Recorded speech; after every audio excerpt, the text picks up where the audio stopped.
Udah nggak usah duduk lah. Duduk senangnya berdiri, Ustaz. Bagus, bagus. Iya, Pak, masih muda, Pak.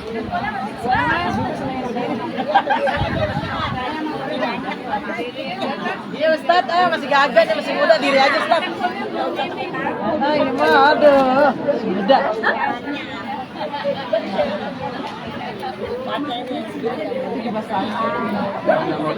Mic-nya. Coba aja pilihin yang suaranya bagus. Kalau mau kasih meja kecil. Semua ini mic ya. Mati semua bu. Ini hidup berapa? Situ itu. Sononya kali mah. Nah itu. Iya. Ya itu.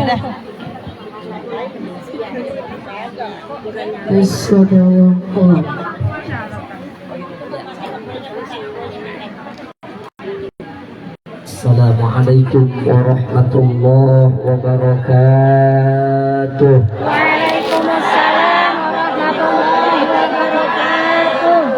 Bismillahirrahmanirrahim.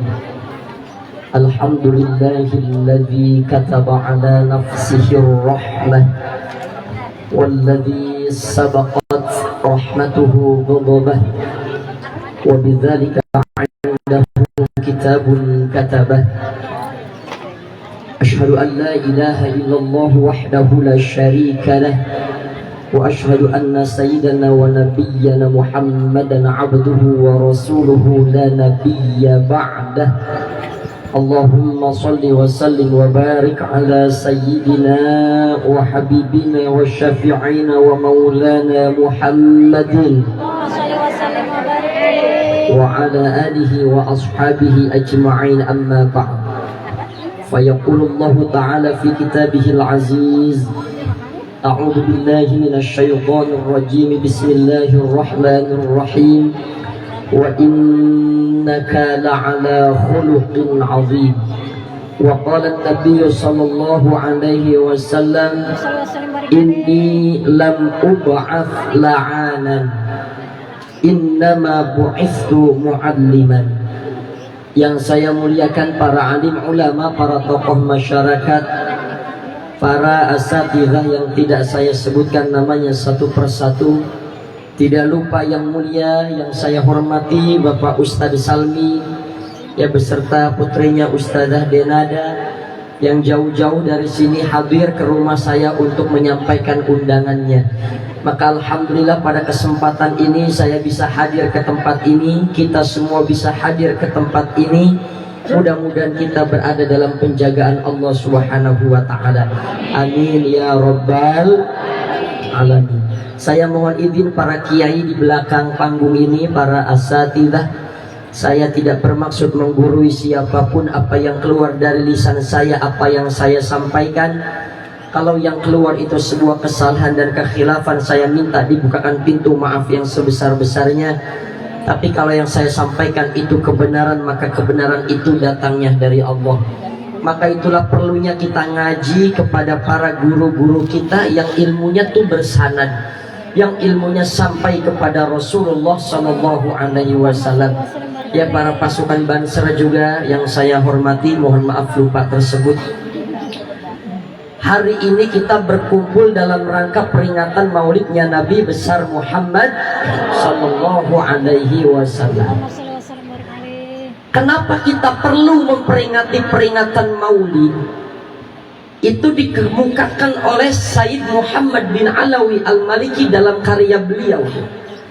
Beliau punya kitab, salah satunya Haulal Ihtifal Bidikri Maulidin Nabawi Syarif.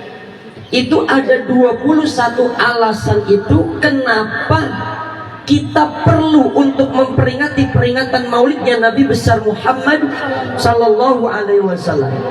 Salah satu ayat yang beliau tukil adalah wa kullan naqussu 'alaika min amba'ir rusul ma nuthabbitu bihi fu'adak wa ja'aka fi hadhil haqq wa mau'izatu wa dzikra lil mu'minin. Kata ayat ini kami kisahkan kepadamu wahai Muhammad ya Rasulullah, kisah-kisah umat-umat terdahulu, kisah-kisah nabi-nabi terdahulu, manuthabbitu bihi fu'adak, untuk menguatkan perjuangan nabi, untuk menguatkan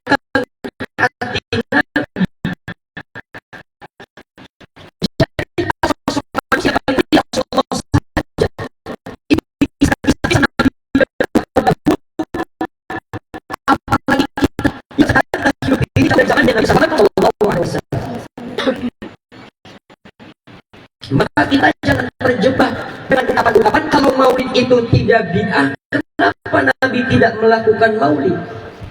Kalau maulid itu tidak bid'ah, kenapa Imam Asy-Syafi'i tidak memperingati peringatan maulid? Ini pernyataan yang tidak benar. Dijawab oleh Syekh Ali Jum'ah dalam karya beliau Al-Mutasyaddidun.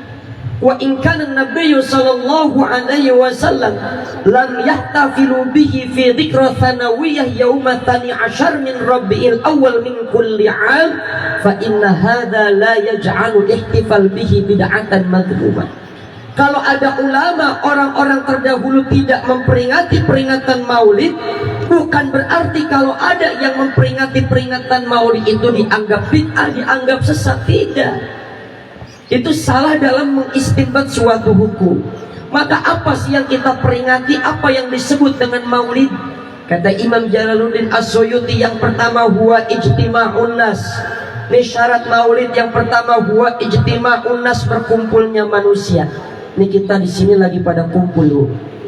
Kumpul dalam rangka memperingati maulidnya Nabi Muhammad Sallallahu Alaihi Wasallam. Yang kumpulnya cuma buat arisan ada, yang cuma kumpulnya buat ngerumpi di tukang sayur ada. Ini kita kumpul dalam rangka kebaikan, kita kumpul di majelis ilmu. Maka kata Nabi, kalau engkau melihat taman surga yang ada di dalamnya, masuk ke dalamnya. Apa itu? Itulah majelis ilmu, majelis ta'lim. Jangan jogging kemana aja nyampe. Hari Sabtu jogging, hari Minggu jogging, muter-muter Cengkareng. Ke majelis taklim yang deket dia nggak nyampe. Betul Bu? Dari sini mau ditanya mau kemana, mau ngebesan. Mana kok ngebesan? Ke Parung. Naiknya naik angkot. Itu angkot kapasitas 10 orang diisi 12 orang. Ibu-ibu namanya pantatnya gede-gede banget. Geseran apa kok? Lu yang geseran, gue udah nyempil banget ini. Sampai tuh ngebesan ke Parung, baju basah keringetan. Di angkot udah gegibrik aja gegibrik. Legging nyampe lepek tuh legging, nyampe tuh ngebesan ke Parung. Ke majelis taklim nggak mau. Makanya majelis taklim itu enak, majelis ilmu itu enak. Kenapa? Diumpamakan seperti taman-taman surga. Apa bukti majelis taklim enak? Di majelis taklim kadang orang di rumah nggak bisa tidur, pengen tidur, anak pada berisik, malam nggak bisa tidur. Di majelis taklim ngempet doang di tembok, ngempet di tembok tidur. Iya Bu? Jadi silahkan, bukannya nggak boleh, boleh jogging. Kan mama nggak pengen dibilang gemuk. Kalau nanya sama suami, Bang Ayah gemuk apa kurus? Bilang aja kurus. Sebab dia mah nggak bisa menerima kenyataan. Gemoy Pak Ustaz, gemoy. Makanya kalau ibu-ibu suaminya suka bohong, bukan suami ibu bohong. Sebab suami ibu tahu ibu itu nggak bisa nerima kenyataan. Walaupun udah gemuk timbangan 70 kilo, pengennya dibilangnya kurus aja, kurus. Gemoy, gemoy. Jogging setiap Sabtu sama Minggu, tapi nggak kurus-kurus. Lah abis jogging makan mie ayam 2 mangkok. Itu buat anak. Anaknya mah pedes, udah lu taruh situ sama yang dihabisin aja dia gimana makin gitu badan. Makanya di majelis taklim enak tuh, saya lihat ada rambutannya, ada pisangnya. Tuh yang lempengan situ udah tinggal kulitnya doangan tuh. Di majelis taklim tuh enak. Maka kata Imam Asy-Syafi'i, aku lebih senang belajar satu bab ilmu ketimbang apa? Ketimbang aku sholat sunnah 100 rakaat. Itu kata Imam Asy-Syafi'i. Tapi bukan berarti Imam Asy-Syafi'i itu beliau tidak melakukan sholat sunnah. Tapi itu sedang memperumpamakan bahwa lebih tinggi derajat majelis ilmu daripada sholat sunnah 100 rakaat. Maka kalau kita ngaji sama kiai, sama guru, kita ngaji, memang ketika kita masuk masjid dianjurkan sholat sunnah tahiyatul masjid. Tapi kalau pengajian udah dimulai, duduk saja kata ulama. gantikan itu dengan baca subhanallah walhamdulillah wala ilaha illallah wallahu akbar 3 kali. Itu dijelaskan dalam kitab Marokil Ubudiyah, syarah dari kitab Bidayatul Hidayah. Maka majelis ilmu itu diperumpamakan oleh Nabi seperti taman-taman surga. Makanya kalau ngaji jangan nungguin tua. Kalau ngaji udah tua capek, pengen bangun megang tembok. Betul Bu? Jalan baru berapa meter aja jalan udah batuk mulu. Betul? Jalan belum lama belum udah batuk. Pengen bersin megang tiang. Makanya betul orang tua kita dulu memperumpamakan dengan syair-syair indah itu. Belajar di waktu kecil bagai mengukir di atas batu. Belajar di waktu kecil di atas batu.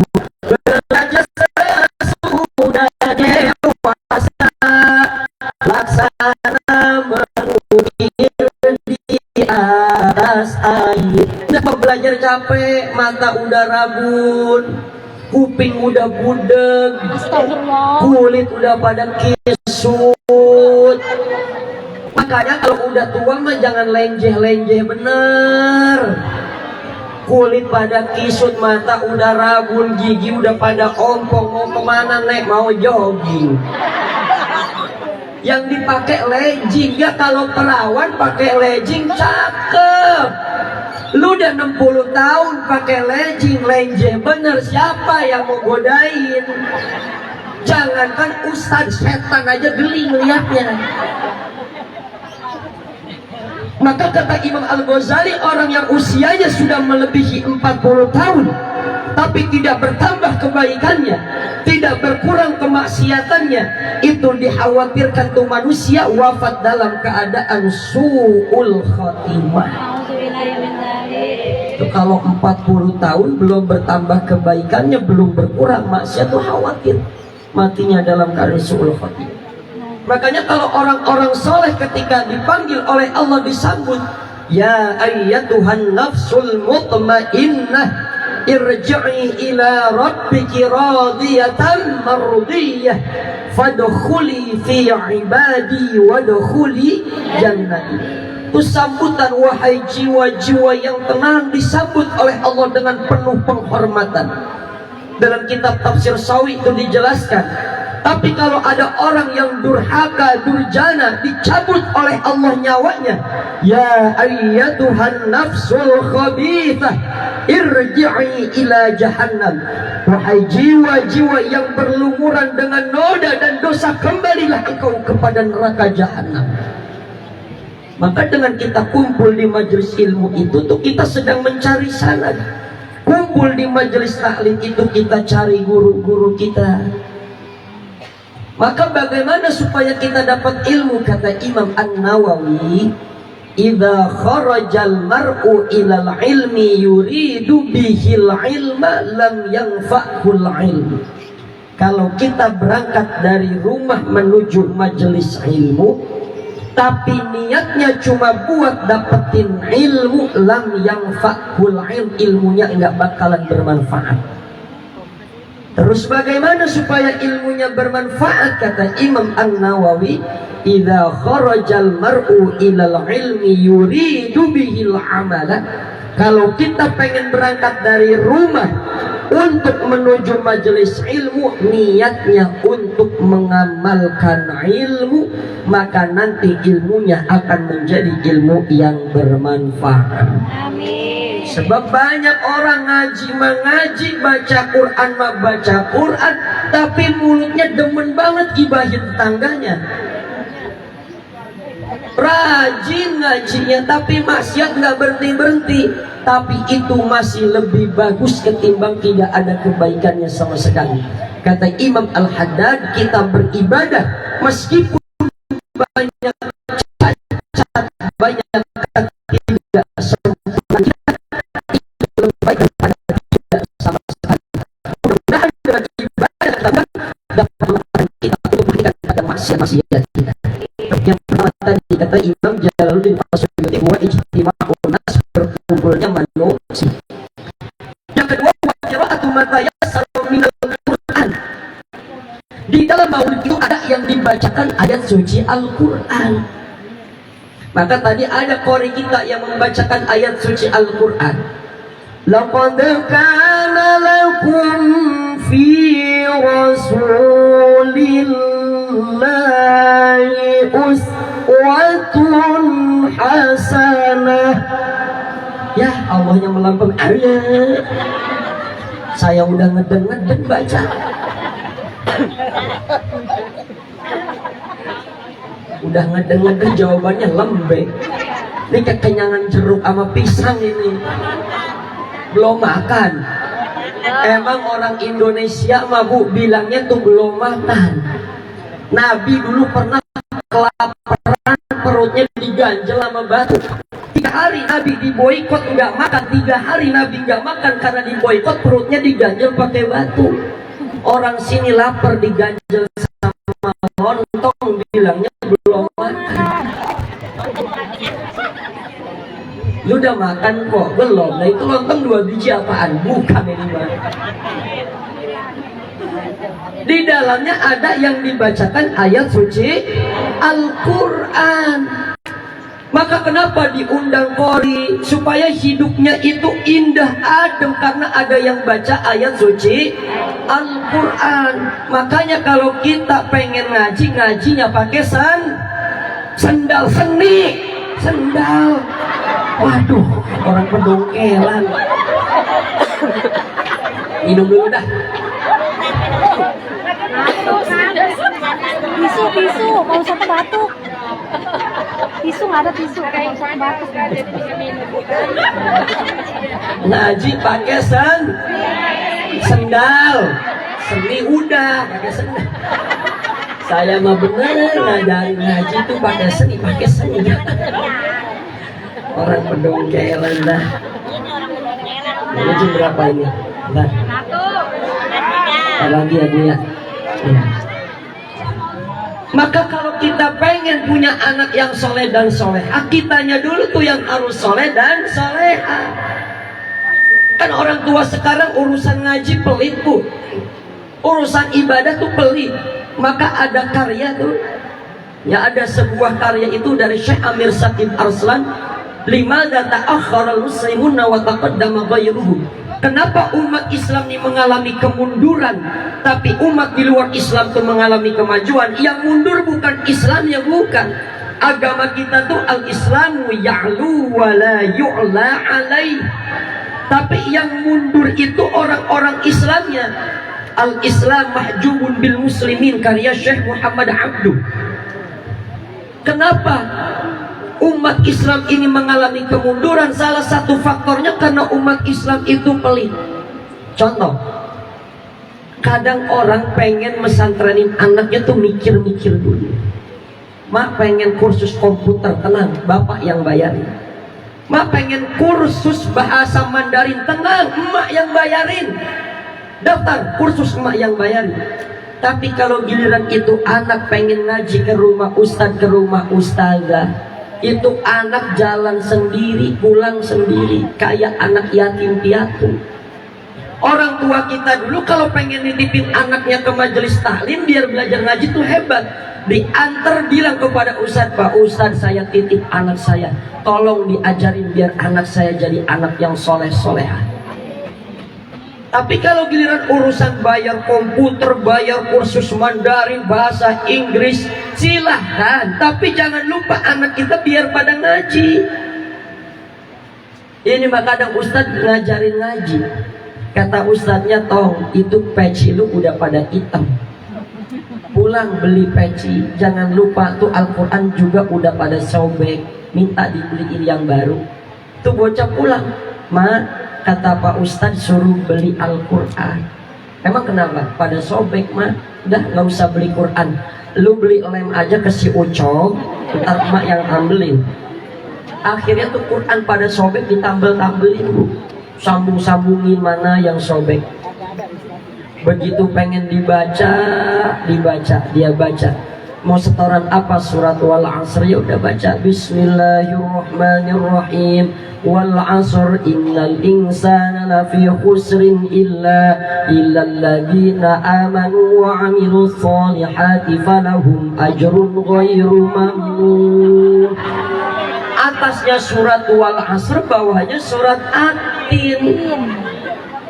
Kenapa tuh? Emaknya nggak sengaja salah nyambungin Al-Qur'an karena pelit. Bilang dah ke bapaknya, Pak, kata Pak Ustadz juga suruh beli peci. Ini pala dede nih udah bau karena pecinya udah lama. Kata bapaknya, udah kagak usah beli peci, bapak masih punya. Baru Pak, baru. Cakep Pak, cakep, pakai dah. Begitu ngaji tuh anak salah mulu baca. Kenapa? Matanya ketutupan peci. Bocah SD pakai peci, bapaknya yang bangkotan 50 tahun. Karena urusan agama pelit. Maka dalam maulid wa qira'atu man tayassara minal Qur'an tuh ada di dalamnya dibacakan ayat-ayat suci Al-Qur'an. Maka berapa banyak kita dalam sehari itu baca Al-Qur'an. Itu Umar bin Khattab diriwayatkan dalam kitabnya Imam Al-Haddad. Pernah suatu ketika beliau menjadi imam, itu Umar bin Khattab pingsan ketika membaca ayat tentang hadab. Kita kadang baca Quran tuh sambil ngoper-ngoper besek itu. Ya. Kata ustaznya, inni dhalla fi dhalalin mubin, inni amantu li rabbikum fasma'un. Temennya mau oper besek, ini buat lu, ini buat gua, ini buat si Anu. Umar bin Khattab baca Al-Quran pingsan karena takut. Ya Bu, kita baca Quran sambil ngoper besek, sambil balas WA suami. Maka penting kita membaca Al-Quran. Kenapa kita baca Al-Quran baru sekali, dua kali udah terasa ngantuk? Itu kata ulama karena diri kita terlalu penuh dengan dosa. Mata kita penuh dengan dosa, telinga penuh dengan dosa, seluruh hidup kita penuh dengan noda dan dosa. Sehingga Al-Quran yang suci itu sulit untuk kita baca. Maka kita hidup di zaman Nabi. Tapi bagaimana? Kita harus punya kemauan kuat, kata ulama, supaya bisa bermimpi berjumpa dengan Nabi. Maka kata guru kami, berapa banyak kita bersalawat supaya bisa bermimpi berjumpa dengan Nabi? Minimal 15.000 kali dalam sehari baca salawat kepada Nabi Muhammad Sallallahu Alaihi Wasallam. Banyak ijazah-ijazah yang kami terima, yang saya terima, itu ijazahnya salawat. Kalau kita datang kepada para kiai, para alim ulama, ditimpa kesulitan, mereka sebagian besar 90% pasti mengijazahkannya itu salawat. Kenapa yang dibaca salawat ketika kita ditimpa kesulitan? Karena Nabi itu tidak tega ketika melihat umatnya sengsara. Nabi sedih ketika melihat umatnya itu bersedih. Itu akhlaknya Nabi kita Muhammad Sallallahu Alaihi Wasallam. Maka perbanyak membaca salawat, minimal 15.000 kali dalam sehari kalau kita pengen berjumpa dengan Nabi melalui mimpi. Kita boro-boro 15.000 kali. Kata Imam, inna ya Rabbi subhanaka subhanallah, subhanallah, subhanallah. Ini kadang nggak begitu. Banloh. Subhanallah wa bihamdihi daiman alhamdulillah, hamla. Alhamdulillahi rabbil alamin ala kulli halin wa fi kulli halin wa ni'matin katsiratin. Allahu akbar.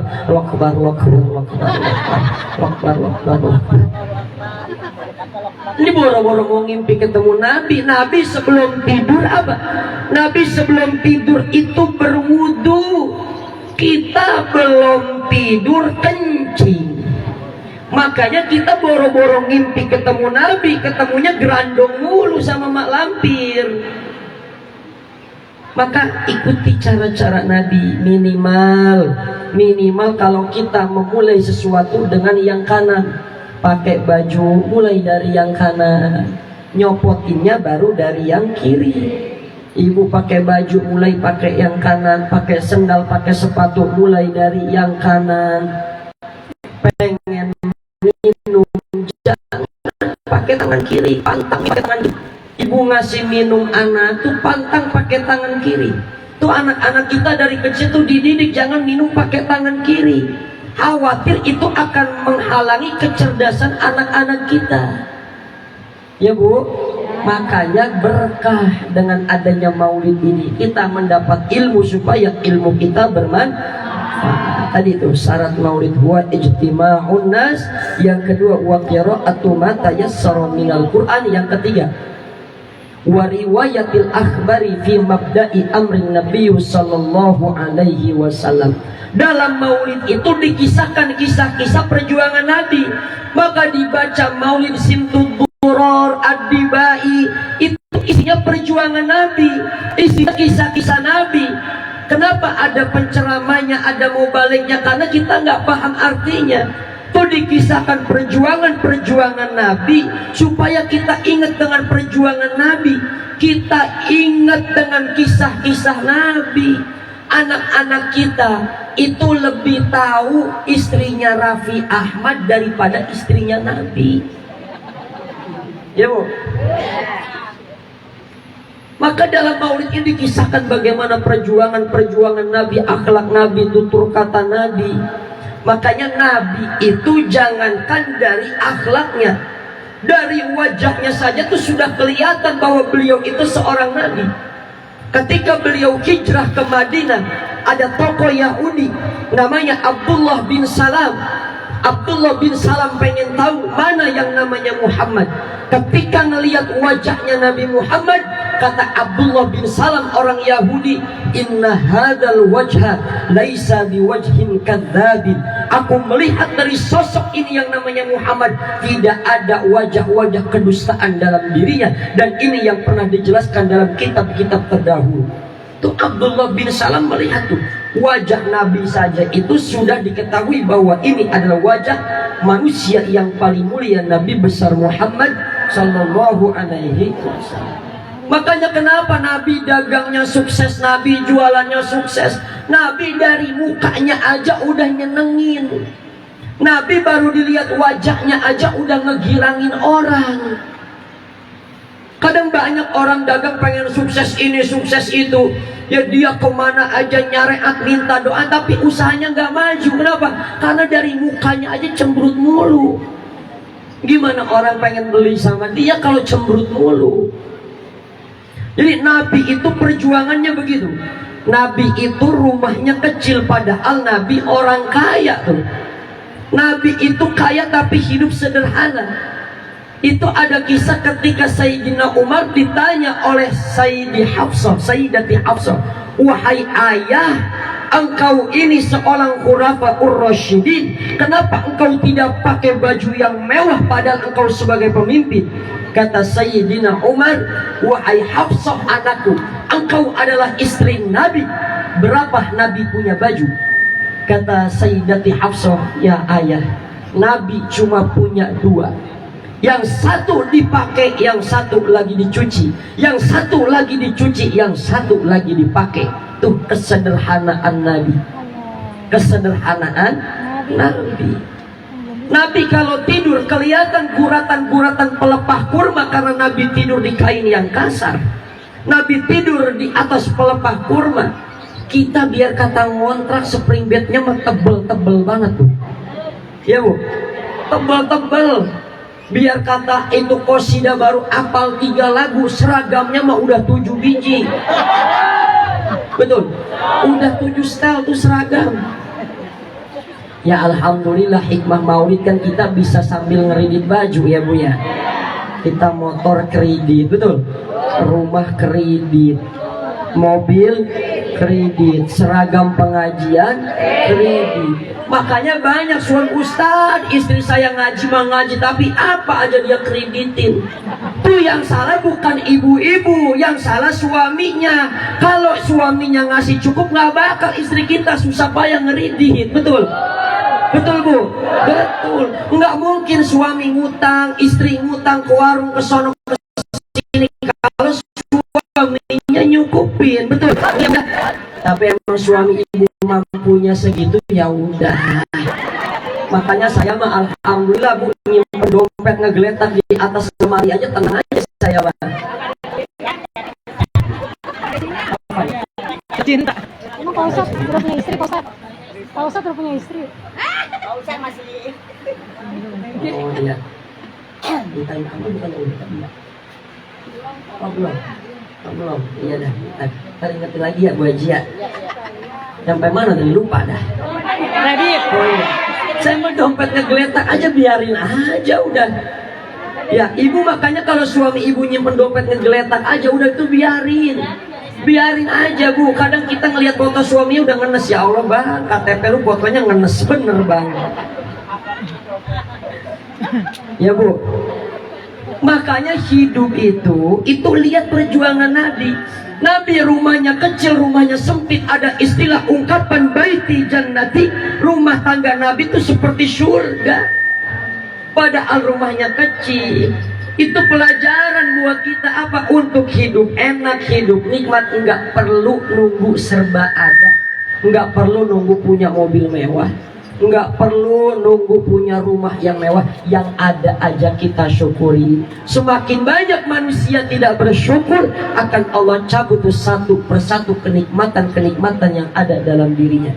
Maka kalau kita pengen nikmatnya ditambah oleh Allah, nikmat seperti hidupnya Nabi, bersyukur.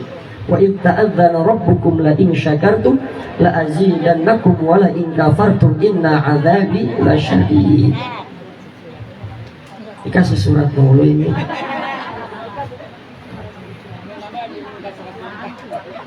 Baiklah. Oh, ada bapak DPT ya. Nah, sampai mana tadi Bu? Bersyukur kepada Allah. Karena ketika kita bersyukur kepada Allah, secara otomatis nikmat Allah akan Allah berikan, akan Allah curahkan kepada kita, ya Bu. Makanya kalau kita udah rajin ke majelis taklim, kita udah rajin ke majelis ilmu, ajak juga anak-anak kita, ajak juga keluarga-keluarga kita supaya hadir ke majelis ilmu, ke majelis taklim, perbanyak baca Al-Quran. Kita mah kadang mau tidur yang dilihat HP, betul? Bangun tidur yang dilihat, mau ngaji yang dibawa, mau pulang yang dicariin, sampai mau tidur lagi yang dilihat HP. Apa ibu pernah suami ibu tidur mandangin wajah suami? Ya Allah Bang, kulit udah pada kisut, rambut lu pada ubanan, setengah budek lu nyari nafkah buat gua. Pernah begitu? Kagak. Nah, berikutnya yang keempat, apa yang disebut dengan maulid? Insya Allah saya bahas pada pertemuan yang berikutnya ya. Karena ada Bapak DPD yang nanti akan memberikan sambutan. Ini saja yang dapat saya sampaikan. Mudah-mudahan ibu semua sehat walafiat. Allah berikan panjang umur, suami kerjanya lancar, punya rezeki yang halal ya Bu ya. Kalau kita udah syukur, anak pada sekolah, suami sehat, badan kita sehat, biar kata makan sama ayam goreng aja rasanya udah enak banget dah. Ini saja, wassallallahu ala sayyidina Muhammad wa ala alihi wasallam. Assalamualaikum warahmatullahi wabarakatuh. Waalaikumsalam warahmatullahi wabarakatuh. MC aja dah. Ya, mana? Ya. Ya, buat isinya buat ya.